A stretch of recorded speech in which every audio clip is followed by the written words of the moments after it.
नमस्कार.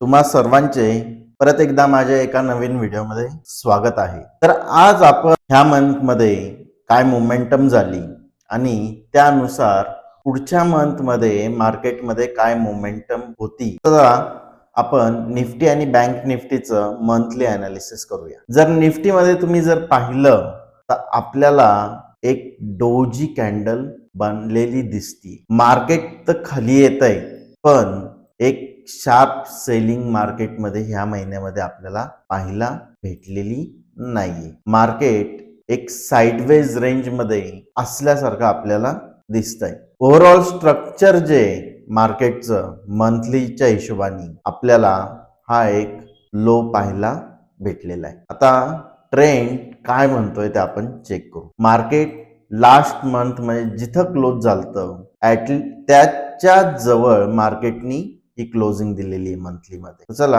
आपण trend analysis करून घेऊया. ट्रेंड अनालिसिस करायचं झालं तर मार्केटमध्ये हा एक अप ट्रेंड इस्टॅब्लिश होता. त्यानंतर मार्केटने इथे एक लो बनवला, त्याच्यानंतर हा एक हाय बनवला आणि हा लो बनवला. पण हा प्रिव्हियस लो जोपर्यंत ब्रेक होत मध्ये कम्प्लिटली बेअरिश होणार नव्हतं. आता ह्या महिन्यामध्ये काय झालं, मार्केटनी एक नवीन लो तर बनवला, पण त्याच्या लोच्या आसपास मार्केट सस्टेन नाही करू शकलं. तर त्याच्यामुळं आपण मार्केटला एक साइडवेज रेंज, मार्केटनी ही एक साइडवेज रेंज क्रिएट करू शकतो असं आपल्याला इथून दिसतंय. तर त्याच्यामुळं आपण ह्या मार्केटला जोपर्यंत ह्या हायच्या वरती जात नाही तोपर्यंत अपट्रेंड म्हणणार नाही, किंवा ह्या लोच्या खाली सस्टेन होऊन जर जोपर्यंत प्राइस ऍक्शन बनवून मार्केट कंटिन्युएशन मध्ये खाली जात नाही ह्या लोच्या खाली, त्याच्यामुळं आपल्याला as a sideways market consider इथं करावं लागेल. चला आपण सपोर्ट अँड रेजिस्टन्स कुठे आहेत आणि कोणते सपोर्ट अँड रेजिस्टन्स काम करू शकतात त्याचा एक अंदाज घेऊ. आता जर इथं पाहिलं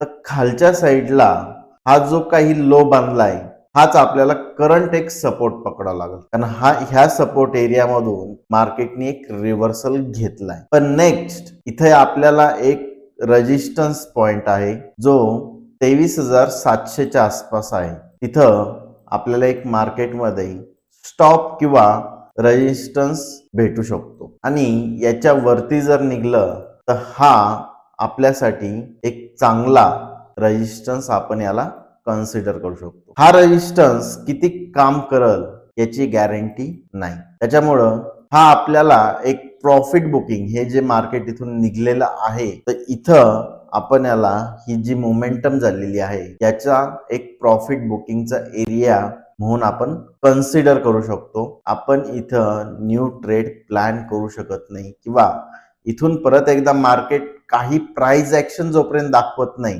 तोपर्यंत हा एरिया ऍज अ प्रॉफिट बुकिंगचा राहू शकतो. कारण जर कुणी इथं हा सपोर्ट एरिया म्हणून ट्रेड प्लॅन केलेली असेल आणि त्यांनी जर इथे एंट्री घेतली असेल तर त्याचं मॅक्झिमम टार्गेट ह्या एरियापर्यंत पाहिजे. आयदर त्याला जर इथं पॉझिटिव्ह प्राइस ऍक्शन जर कंटिन्यू होताना दिसली तर व्यक्तीचं फायनल प्रॉफिट बुकिंग टार्गेट साधारणतः 24,000च्या आसपास पाहिजे.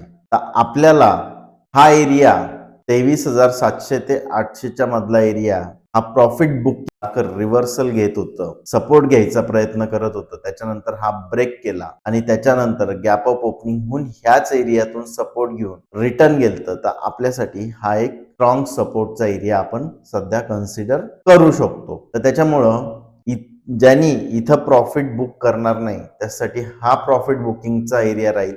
आणि ह्या 24,000च्या लेव्हलवर जर आपल्याला काही निगेटिव्ह प्राइस ऍक्शन जर भेटली तर आपण इथं ट्रेड प्लॅन करू शकतो. त्याच्यामुळं 24,000 ते 24,200 हा एक आपल्याला रेजिस्टन्स एरिया म्हणून कन्सिडर करता येईल. आणि ह्या एरियातून जर मार्केट परत एकदा खाली यायला लागलं तर आपण ह्या एरियात एक मंथली एक निगेटिव्ह ट्रेड आपण इथं प्लॅन करता येऊ शकते. तर इथं जर प्राइस ऍक्शन जर भेटली तर हा आपल्याकडे एक प्लॅन आहे. इथं आपल्याला निगेटिव्ह प्राइस ऍक्शन जर भेटली तर आपण ह्या ठिकाणी ट्रेड प्लॅन करणार आहोत. तर चला आता बँक निफ्टी पाहून घेऊया. बँक निफ्टी मध्ये आपल्याला ह्या मंथ मध्ये एक चांगला ब्रेकडाऊन पाहायला भेटला होता. पण हा जो काही एरिया आहे हा पूर्ण मंथली व्होलाटाईल एरिया होता. ह्या एरियामध्ये आपल्याला व्होलाटाईल मार्केट पाहायला भेटलं आणि त्याच्यानंतर इथून मार्केट परत एकदा आपल्याला रिव्हर्स होताना दिसतंय. पण मंथली जर पाहिलं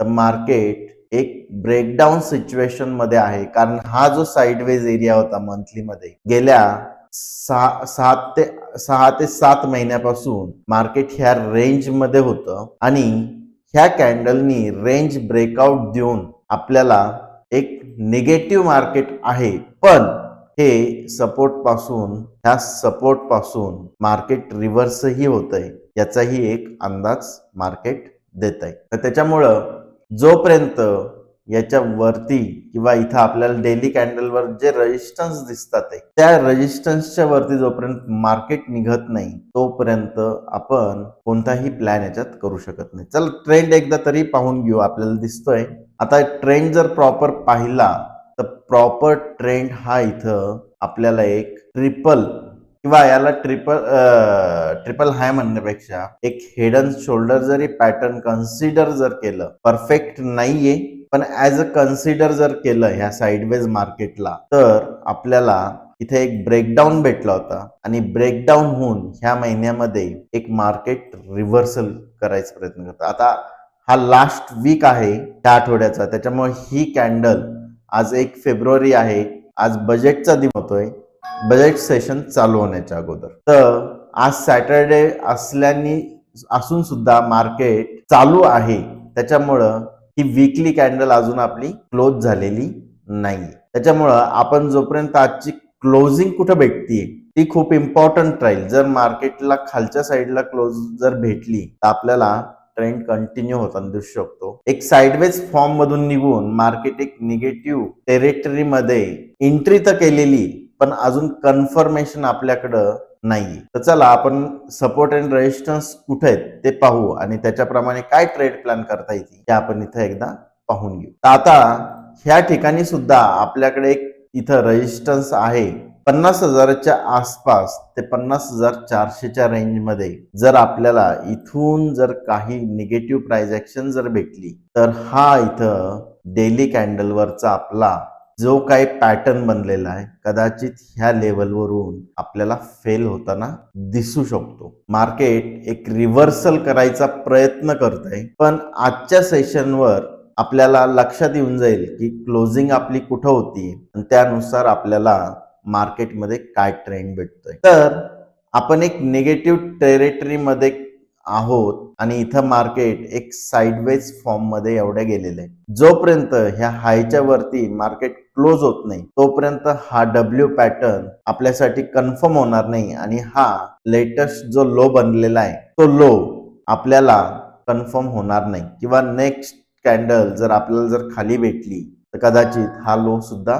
ब्रीच होऊ शकतो. त्याच्यामुळं हा पॅटर्न जर सक्सेसफुल व्हायचा असेल तर हा जो रेजिस्टन्स एरिया आहे आपल्याकडं 50,000च्या आसपासचा, 50,000 ते 50,400च्या मधला, तर ह्या रेजिस्टन्स एरियामधून मार्केट वरती गेलं पाहिजे. आणि त्याच्यानंतर आपल्याला जर इथं काही पॉझिटिव्ह प्राइस ऍक्शन जर भेटली ह्या एरियाच्या वरती किंवा ह्या एरियाच्या मध्ये, तर आपल्याला नेक्स्ट जे काय आहे एक 53,500च्या लेवल पर्यंत मार्केट जाताना दिसू शकतं. पण हा सध्याच्या तरी स्थितीला आपल्याला एक स्ट्रॉंग सपोर्ट बनलेला दिसतोय 47,800च्या लेवलला. तर त्याच्यामुळं आपण त्या गोष्टीकडे लक्ष ठेवणार आहे.